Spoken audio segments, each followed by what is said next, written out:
you started as a scientist. Right. You started as a doctor, and they talked to you about care at the bedside. Right. But they didn't talk about, correct me if I'm wrong, communicating to the public. That's right. What's important to make better care. That's right. Provide better care for people who are seriously ill. So, sort of, where were you when you started on this? Because nobody trained you on this. And why is communications important? Yeah, well, I was totally naive and incompetent. And, you know, I mean, right, my basic training was, okay, it's you and the patient, and you try to communicate as effectively with the patient as you can to help them solve a particular problem.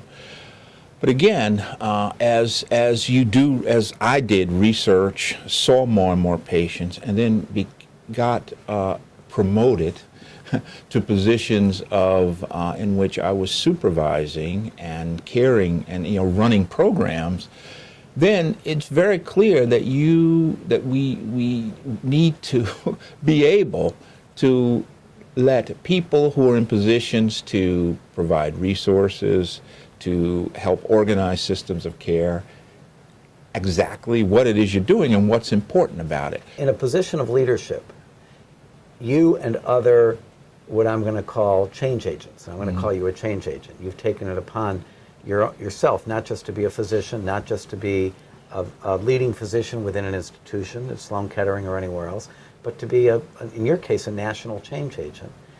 What do you tell somebody else who's a 30-year-old physician who has a big vision and wants to change the world? Right, right.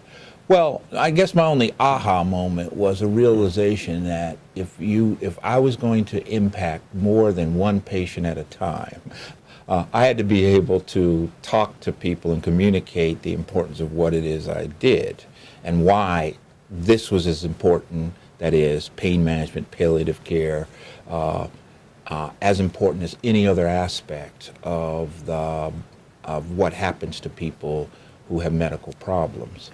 Let me ask you a question on a different subject.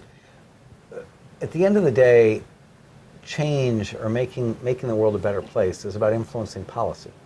Mm-hmm. Not always, but it could be public policy in Washington, it could be at the state level, it could be within a medical association itself, it could be within a collection of advocacy groups.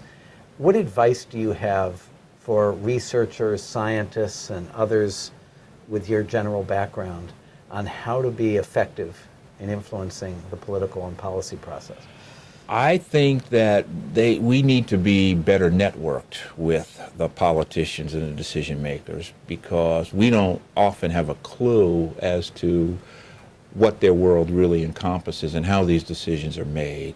And what's become very clear to me is that without grounding by the politicians and decision makers into some very real world circumstances, they'll never get the policy right.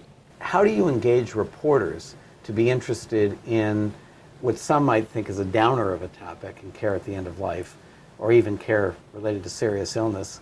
It's not really a hot topic per se, but it's an important one. So it's the airline experience, which is how I think about this. So I'm on airplanes a lot, and I'm usually doing work, and there's usually something that says end of life in some paper or palliative care. And the person sitting next to me on the airplane, reporter or somebody else, will either have one or two reactions. It's a downer that I'm sitting next to. One is, why in the world do you spend your life doing that? Or, oh my God, let me tell you this story about what just happened to me and my mother, or me and my spouse. And so my approach to engaging reporters is to get to the story.